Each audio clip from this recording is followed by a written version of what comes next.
ये हैं बदलो की नशरियात। तुम्हारा वहशी समाज कैसे लिबास पहने कि जिसने नंगे बदन का सौदा किया हुआ है। तुम्हारी आंखें दरिंदगी से भरी हुई हैं, वाह वाह वाह तुम्हारी शलवार गिर रही है। वाह। अस्सलाम वालेकुम, मैं हूँ आयशा ज़फ़र। बदलों के प्रोग्राम कॉफ़ी हाउस में ज़ैन अब्बास मुनफरिद लहजे के जदीद नज़्म के एक शायर हैं। इनको आज हमने अपने प्रोग्राम में मदऊ किया है। इसके साथ हमारे साथ आबिद हुसैन आबिद साहब हैं, जो तरक्की पसंद मुसन्निफ़ीन रहनुमा हैं, और हमेशा की तरह हमारे साथ इलामा सदीक़ अज़हर साहब मौजूद होंगे। आज हम जदीद गज़ल पे बात करेंगे। आबिद साहब, आप बताइए कि तरक्की पसंद नज़्म और गैर तरक्की पसंद नज़्म में क्या फ़र्क आप महसूस करते हैं? हाँ, इसमें कोई ऐसा कोई फ़र्क तो नहीं है। ज़ाहिर है तो और चीज़ होती है, कंटेंट मैटर जो है, मौजू जो है वो एक अलग चीज़ है। आप किसी भी फॉर्म में लिखें, लेकिन आपका कंटेंट मैटर तय करेगा कि ये प्रोग्रेसिव नज़्म या गज़ल है या नहीं है। तो जो लोग अपनी कहते हैं कि दाखिली कैफियत को बयान करते हैं, फ़र्द की जो तन्हाई है उसकी बात करते हैं, या ये कह लें कि बातनी कैफियत का इजहार करते हैं, तो हम उन्हें उस कंटेंट मैटर को हम कहते हैं कि ये गैर तरक्की पसंदाना मौक़िफ़ है। यानी अगर मेरे कोई ज़ाती कोई इशू है, उसका समाज से तो कोई वास्ता नहीं है, लेकिन जो लोग माशरे को, पूरे माशरे पर नज़र रखते हैं, वो लोगों के दुखों की बात करते हैं, इंसानी ज़िंदगी को दरपेश जो बड़े मसाइल हैं, जो बड़े सवालात हैं, वो सवालात उठाते हैं, उसको हम कहते हैं कि ये प्रोग्रेसिव बयानिया है।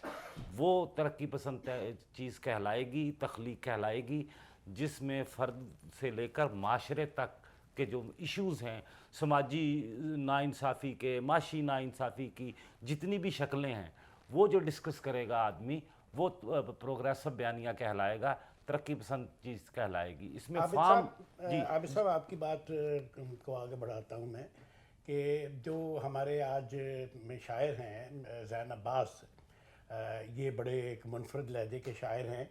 तो मेरा ख़्याल है कि इनकी नज़्म सुनी जाए, और नज़्म सुनने के बाद ये फ़ैसला तो मैं नहीं कहता कि फ़ैसला किया जाए, देखा जाए कि तरक्की पसंद नज़्म जो है वो कहाँ तक आगे बढ़ी है, और उसके लबो लहजे में और उसकी हैत में और उसकी डिक्शन में क्या क्या तब्दीलियाँ रूनुमा हुई हैं, ये हम बाद में बात करेंगे। नज़्म पे जी, बात और बिल्कुल, और इससे हम ये भी जानने की कोशिश करेंगे कि जदीद नज़्म है क्या, और वो किस तरह से जो है अपने डिफरेंट। बिल्कुल आयशा, आप ठीक कह रही हैं। मेरा ख्याल है ज़ैन साहब से कहा जाए, पहले ज़ैन साहब से नज़्म पढ़े ज़रा, सुनाएं हमें। जी, नज़्म का उन्वान है ज़िंदगी सीटियाँ बजाती हैं। वाह।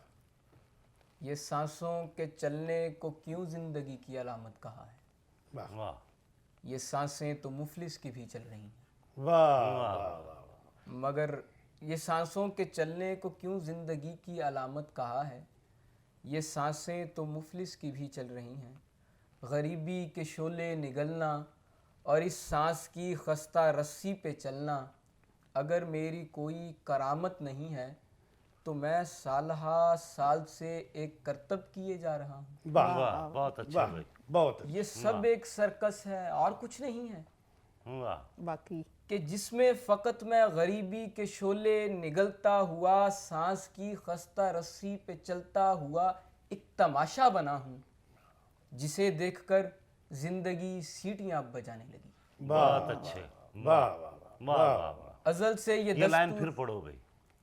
ये सब एक सर्कस है और कुछ नहीं है, कि जिसमें फ़कत मैं गरीबी के शोले निगलता हुआ सांस की खस्ता रस्सी पे चलता हुआ एक तमाशा बना हूँ, वाह जिसे देखकर ज़िंदगी सीटियाँ बजाने लगी। वाह। अज़ल से ये दस्तूर कायम हुआ है कि मुफलिस की औलाद भी मुफलसी काटती है।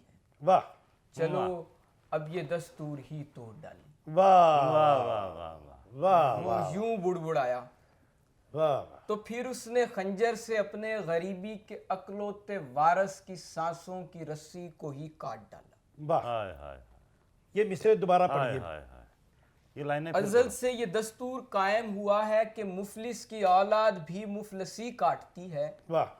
चलो अब ये दस्तूर ही तोड़ डालें।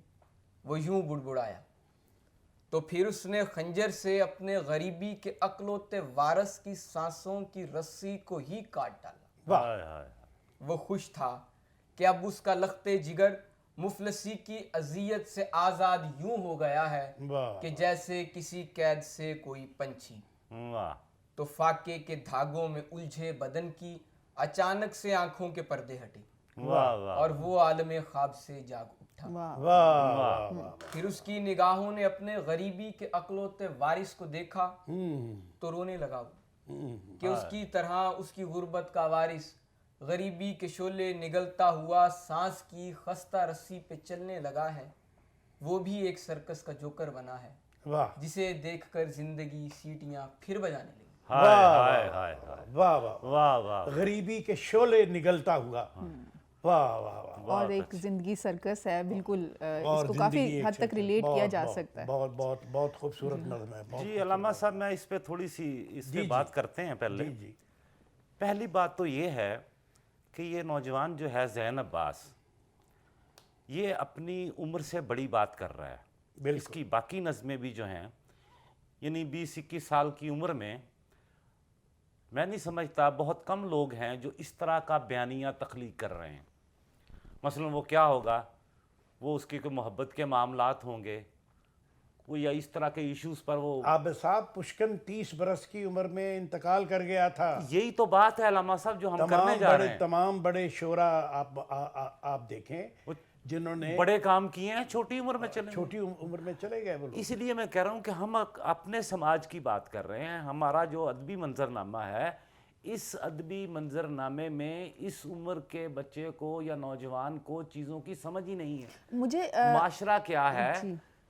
उसके लोगों के मसाइल क्या हैं, फ़र्द क्या है, उसकी आज़ादी के मामलात क्या हैं, किस तरीके से वो ज़िंदगी बसर कर रहा है, कहाँ खड़ा है, नहीं असल पता। में- ये एक लम्हा मुझे दें। इस नौजवान का कमाल ये है, हम ये नहीं कहते कि मोहब्बत की बात ना करें, हम तो मोहब्बत की बात करते हैं। हम कहते हैं इसके साथ साथ ज़िंदगी के जो बाकी मसाइल हैं उस पर भी आप निगाह दौड़ाएं, उस पर भी लिखें। तो इस नौजवान का जो पहला इंतखाब जो है वो इसका समाज है, इसका अपनी ज़ात नहीं है, पूरा माशरा मेरा है। ख्याल आप नौजवान का लफ्ज़ इस्तेमाल कर रहे हैं, बड़ा अच्छा कर रहे हैं। मेरा ख्याल है कि हम बतौर शायर के। कि हाँ इस शायर का जो कंटेंट है हाँ जी। वो आज की ज़िंदगी का है। और मैं समझता हूँ कि ये नज़्म जो है वो आज की सूरत हाल की एक नुमाइंदा नज़्म है। और वैसे भी जो है मुझे ऐसे लगता है कि जो इस तरह का अदब है या शायरी है, वो जब तक आप बहैसियत अदीब या शायर ज़िंदगी की हकीकतों को बहुत करीब से देख नहीं सकते हैं या देखते नहीं हैं, तो तब तक आप वो उसमें से प्रोड्यूस नहीं कर सकते। उस सूरत हाल से गुजरना, बिल्कुल। वो जो गुजरने का जो एहसास है बिल्कुल। और वो गुजरते हुए जो आपके पर एहसास वो वारद होते हैं, वो मुझे यहाँ एक क़ता याद आया। हमारे एक पुराने तरक़्क़ी पसंद शायर थे आरिफ अब्दुल मतीन जी जी। और जैसे मैं मैं कहना चाहता हूँ आपसे कि जो शेर है वो अपनी अक्सर औक़ात अपने जज्बों में अपनी डिक्शन भी खुद तलाश करता है। जी जी बिल्कुल। और वो एक पानी के बहाव की तरह जो है वो डिक्शन भी उसकी अपने साथ लेके वो अपना आता है। ये मेरा ख्याल है कि 20वीं सदी की छठी दिहाई का ये शेर है, जब पाकिस्तान में तरक्की पसंद तहरीक पर और ख़ास तौर पर बाएं बाजू पर बहुत खौफनाक किस्म की पाबंदियाँ और कैद व बंद की सौबतें जो हैं वो लोग बर्दाश्त कर रहे थे। फैज़ साहब, काज़मी साहब, तिब्ते हसन और इस तरह के बेशुमार लोग। उस वक्त उनका एक उन्होंने 4 मिसरे कहे कि हम कुफ्ल का गम रूह में घोला नहीं करते, हम कुफ्ल का गम रूह में घोला नहीं करते, मौजूए फरो माया पे बोला नहीं करते, जो दर दरे जिंदा है उसे वक्त बुगावत हम तोड़ दिया करते हैं, खोला नहीं करते। अब आप देखिए इस तरह की किस तरह एक जज्बा जो है वो कि जो दर दरे जिंदा है उसे वक्त बुगावत हम तोड़ दिया करते हैं, खोला नहीं करते। और मैं समझता हूँ कि वो एक और लहजा था। लेकिन आज जो ज़िंदगी में जो एक महरूमी ने पाकिस्तान के आवाम को जो है कि आम माशी और ज़िंदगी की तालीमी और आम समाजी महरूमियाँ जिस हद तक हमारे इर्द गिर्द फैल चुकी हैं, और ये नज़्म उनकी नुमाइंदा है। जी मैं समझता हूँ अगरचे इस नज़्म में महरूमी है और कोई आगे की तरफ जाने का इशारा इसके अंदर मौजूद नहीं है, लेकिन फिर भी मैं ये समझता हूँ कि ये एक लम्हे को आपने मुक़य्यद कर लिया है। ये नज़्म बिल्कुल मैं समझता हूँ कि जो आंधी का आम है जो टपकता है, ये जज्बा जो है, ये शायर जो है, और ये जो नज़्म जो शायर ने कही है, ये आंधी के आम की तरह तोड़ी नहीं गई, बल्कि ये एक वारदात है, एक वारदात है आंधी के शायर आम की तरह। हाँ जी, ये टपकी। लामा साहब, दो चीज़ें होती हैं। एक तो होता है कि हमारा जो प्रोग्रेसिव बयानिया है उसमें एक तो है कि आदमी प्रवोक करता है अपनी नज़म के अंदर, अपनी अफसाने या फिक्शन जो भी है उसके अंदर कोई ऐसा हल देता है आगे निकलने का। जैसे आप ज़ैन को छोटी सी नज़्म आपकी और आपके पास अगर हो, हाँ वो भी सुनते हैं। जो बहुत हाँ, तवील ना हो, ज़रा सुना दीजिए जी, ज़रा वो। एक बात थोड़ी सी मुकम्मल कर लूँ। एक तो होता है उसमें हल देता है, जैसे आप तोड़ देने वाली बात कर रहे थे, शेर सुना रहे थे, तो लेकिन एक होता है कि आप माशरे की मकरूह शक्ल, उसकी बदसूरती, उसकी महरूमी दिखाकर लोगों को प्रवोक करते हैं। दो तरह से तख्लीक कार जो है अपना। ये बिल्कुल ये आप जिस तनाजुर में आप बात कर रहे हैं, ये बिल्कुल मंटो और कृष्ण चंद्र का फर्क इसके अंदर नजर आ रहा है, जैसे शॉर्ट स्टोरी में उनका है। ज़ैन सुनाइए अपनी कोई नज़्म दूसरी, थोड़ा मुख्तसर सी हो। हाँ जी।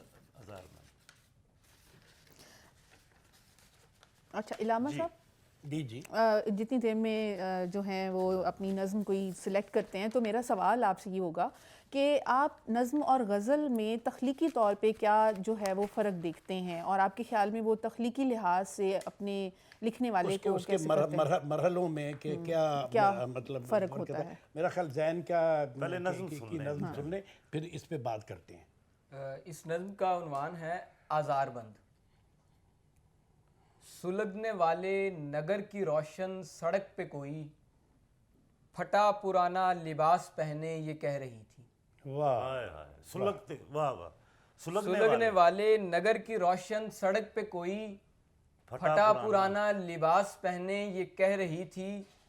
हवस परस्तो मेरे वतन से गिरे जनाजे तुम्हारे चेहरे पे थूकते। हाय वाह, हाय हाय हाय, वाह, कई गुले नौ दमीदा अपनी फटी कबाओं पे रो रहे हैं। वाह, खजां बहारों को नोचती है। हाय वाह, वाह, वाह, वाह, वाह, खजां बहारों को नोचती नोचती है। कई गुले नौ दमीदा अपनी फटी कबाओं पे रो रहे थे। खजां बहारों को नोचती है।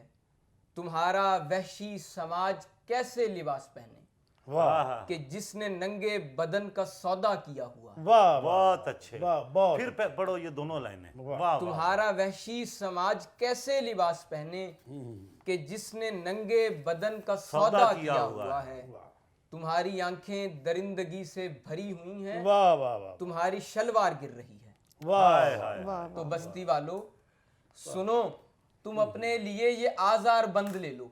वाह, तो बस्ती वालों सुनो, तुम अपने लिए ये आज़ार बंद ले लो। बहुत ही अच्छा, बहुत ही सस्ता। ये 30 का एक 50 के दो, ये 30 का एक 50 के दो।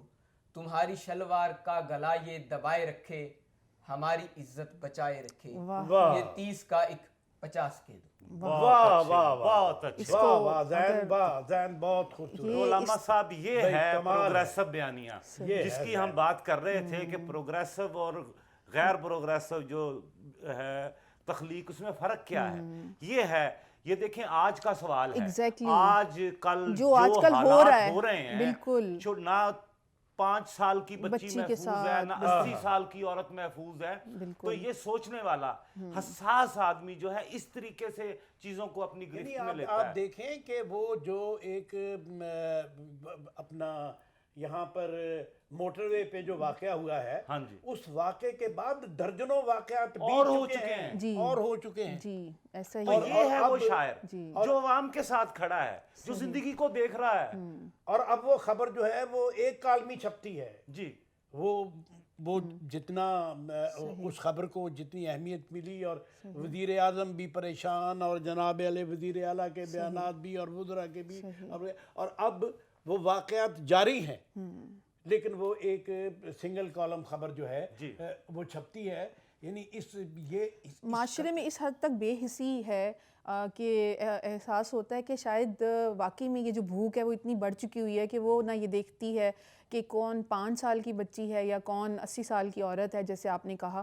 تو واقعی اس طرح کا جو ادبی عائشہ، یہ بات بے راہ روی جو ہے، یہ سماجی گھٹن جو ہے، بالکل یہ ساری گھٹن جو ہے وہ ایک استحصال زدہ نظام کے اندر جب بہت ہی خوفناک طریقے سے لوگوں کے جذبوں کو دبا دیا جاتا ہے، خوفناک طریقے سے ان کو ان کا رزق ان سے چھین لیا جاتا ہے، اور وہ بہت حد تک وہ فاقہ کشی کا شکار ہوتے ہیں، سماجی اعتبار سے، جذبوں کے اعتبار سے، اپنی بھوک کے اعتبار سے، علم کے اعتبار سے. تو یہ معاشرہ جو ہے وہ اسی طرح جنگل کا رخ اختیار کرتا ہے. اور پھر یہ جو ہزار بند ہے، یہ ہزار بند جو ہے یہ حکمران طبقوں کے لیے ہے. انہوں نے کہا ہے کہ یہ لے لو، تو بستی والوں یہ لے لو، تمہارا گلا دبائے رکھے، تمہارا گلا دبائے رکھے گا، اور اس کے نتیجے میں ہماری عزتیں جو ہے وہ محفوظ رہیں. بالکل. یہ ہمیں ماضی میں ایسی مثالیں ملتی رہی ہیں جب کہ ایک زمانے میں ترقی پسند جو ہمارے مصنفین تھے ان پہ رکاوٹیں ڈالی گئیں، اور پھر یہ گھٹن آبویسلی اس کے نتیجے میں جنم لی. تو یہ بالکل اس طرح کی ضرورت ہے. نہیں ہے سوسائٹی کا جو تہذیبی رول تھا وہ ختم ہو چکا ہے، مکالمہ ختم ہو چکا ہے. تو اس کے نتیجے میں جو صورتحال ہے یہ اسی کا نتیجہ ہے. اگر سوسائٹی کا وہ تہذیبی ارتقاء میں ہم آگے بڑھتے، لوگوں کو بتایا جاتا. ہم لڑکے کو تو بتاتے ہیں کہ رونا نہیں ہے، اسے یہ کیوں نہیں بتاتے کہ تم نے کسی کو رلانا بھی نہیں ہے. ہم لڑکی کو بتا دیتے ہیں کہ یہاں نہیں جانا، فلاں نہیں کرنا، یہ نہیں کرنا. لڑکے کے کیوں نہیں سمجھاتے کہ تم نے یہ نہیں کرنا اور یہ کام کرنا ہے اور یہ تمہارے لیے اچھا نہیں ہے.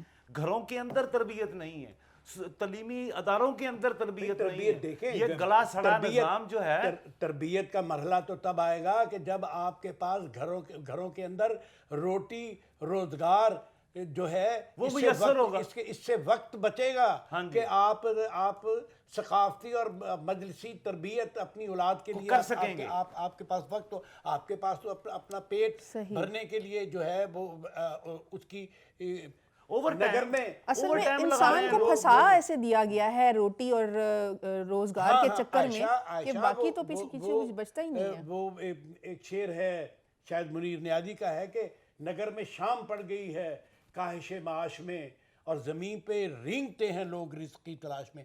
اچھا، اب میں آپ سے یہ عرض کرنا چاہتا تھا کہ یہ جو آپ نے سوال کیا تھا غزل اور نظم کا، پروگرام کافی حد تک طویل ہو چلا ہے، اس کا پھر کسی وقت ہم جواب دیں گے. ضرور. لیکن ایک جو ہے وہ سوال بہت ضروری ہے جو میں پوچھنا چاہوں گی، وہ یہ کہ یہ جو تخلیقی نظم ہے یا غزل ہے، یہ ہمارے معاشرے کے ارتقاء میں کس طرح سے ایک امپورٹنٹ رول پلے کرتی ہے؟ یہ بڑا آپ کا اہم سوال ہے، اور اس کا جواب بھی جو ہے وہ کافی طویل ہے. میں اور عابد صاحب کوشش کریں گے کسی آئندہ پروگرام میں اس پر تفصیل سے بات ہو.